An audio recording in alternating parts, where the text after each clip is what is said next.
Here's how our trip to Victoria went. It started off really early in the morning. We had to get up around 5 a.m. to kind of leave for like 6:15, 6:30-ish. We are ready for our trip. Bags are right there. All of our personal items. Just waiting for the Uber to take us to the airport. Yay! Because our flights, we had to kind of change them because there was like the WestJet strike. So the best way to kind of get there was to end up having to actually do 3 flights. Edmonton to Kelowna, Kelowna to Vancouver, and then Vancouver to Victoria.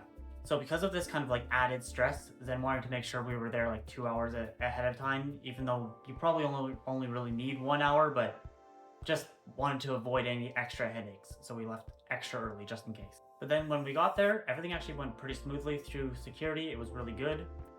But then on our way to the gate, we ended up finding one of those kind of like moving walkways. And, you know, I just had to have a little bit of fun and had to go try it out. Just go.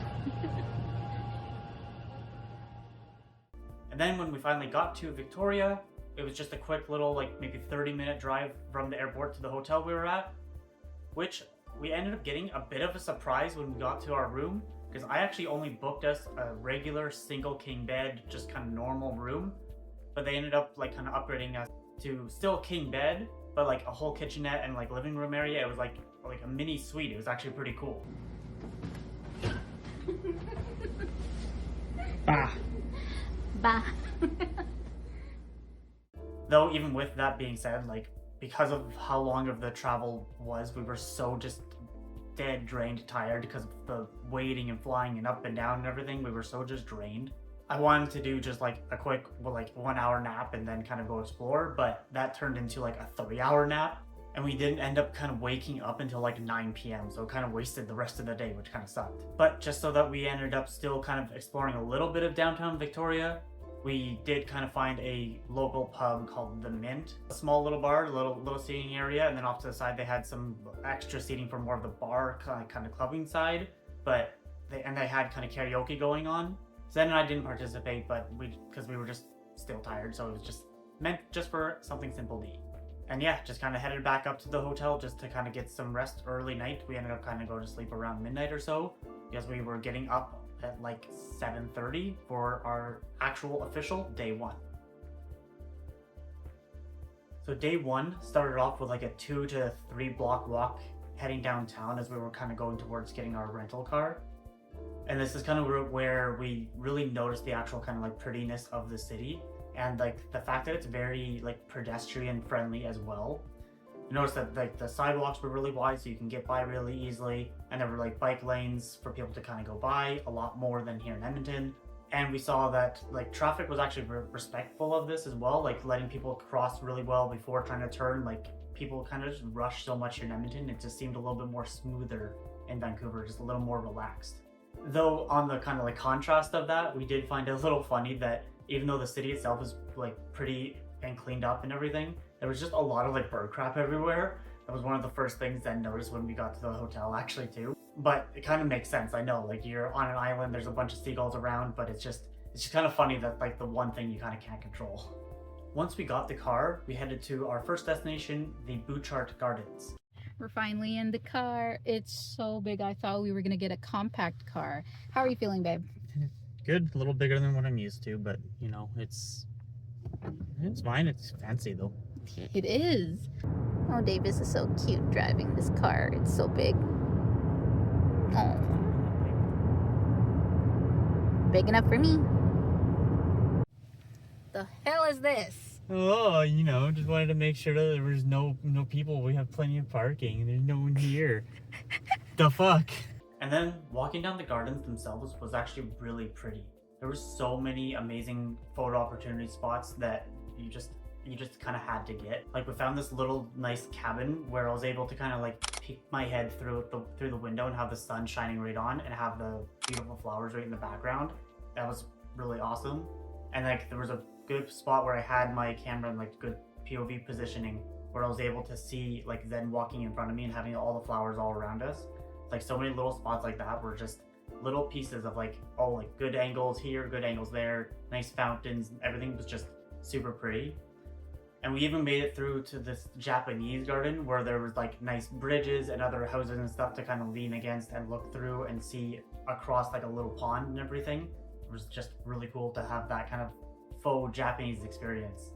And then kind of like around the end of the garden, there's like a quarry garden where it's like an overview look of like what the quarry used to be. And you can kind of see where the old mining equipment would have used to have been back in the day, which was something that we kind of learned later on in the trip and to kind of learn a little bit more of the history of what this garden was. But it was still really cool to have like a good open view and nice photos there of like the bright red flowers and like the fountain in the background. It was just really pretty. And then one thing that was kind of neat as we were walking through, we ended up finding this little like merry-go-round, and like, of course, because both Zen and I are like kids, we have to like we just had to try this out. Like, it's not, obviously it's nothing crazy, it's just a little merry-go-round for kids, but it was like, you know what, we're here, we might as well. It was just a little like $2 ride. It was fun, but it was, you know, simple, but you gotta have those little kiddie moments every once in a while. And then as we were kind of finishing up the end of the gardens, we ended up getting to like the cove view, which I kind of figured was kind of just like in Banff, Jasper, where you see like the lake and like there's the trees in the background and boats and what have you, which was exactly kind of what it was. There was a nice view of like of the lake around and the trees, but we ended up kind of getting surprised by finding out that there was a boat tour happening as well, which kind of shows you a better idea of what the actual gardens is about, and you learn a bit of history about how the gardens actually came to be, which is kind of how we found out that the quarry was used for mining, which was kind of a neat little history lesson, as well as some kind of neat views around the area, as well as like the deep water, and kind of neat to see some of like floating jellyfish around, which was kind of cool because I've never really seen a jellyfish in real life, so that was awesome. And then as we were like getting to the end of the boat tour, we found a couple little sea lions out on a rock, which was kind of neat. I didn't really have that good of a view with them, but it was just a couple kind of sitting there. They did a little wave, which was kind of cool to see. And that ended kind of like the first half of our first day. And then later that afternoon, we decided to just explore more of the city, where we kind of just walked a little bit more opposite way downtown to kind of just go out and explore. Where this is where we kind of saw the Fairmont Hotel, the crazy large legislature building, and then eventually made our way down to the fisherman's wharf. There we saw some neat like restaurants, as well as like the houses kind of floating on the water there. It was kind of funny to see like the contrast between the touristy areas and then people's actual homes. So like there was literally just signs that said like private property, not like to do no trespassing, what have you, because this is people's day-to-day life, is just living on these houses. As well as when you go a little bit further down, like there was a dock that had like a whole gate on it with a code, which was meant specifically for the people that live and like work in that area. So it was kind of funny to have like just the everyday lifestyle mixed in with the touristy stuff.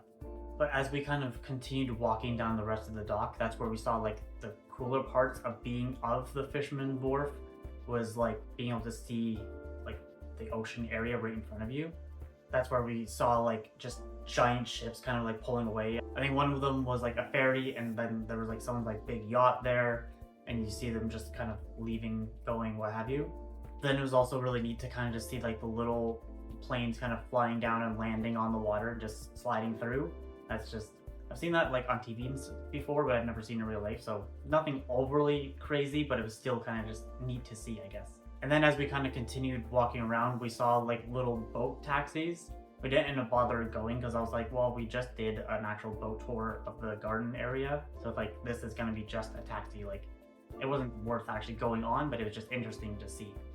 But then because this is kind of like at the height of like touristy season, there was just so many people walking around. Like we were gonna go get either food or like a drink or ice cream or something like that. Like I wanted to just get something while we were there. But like even just a lineup just to go for like a little coffee place or ice cream place was still like 5-10 people long. And it was like, it's not worth the wait. So we ended up kind of just walking around back downtown. But then because we were looking for somewhere to eat, we ended up kind of just wandering around downtown a little bit and kind of got into like more, it was still touristy kind of area. It was just this area that was just kind of like a little different than the rest of the city, It was just kind of folky and kind of hippie-esque almost is the best way to put it. We made it to this area that's basically just like souvenirs and meant like for tourists. So like just gift shops.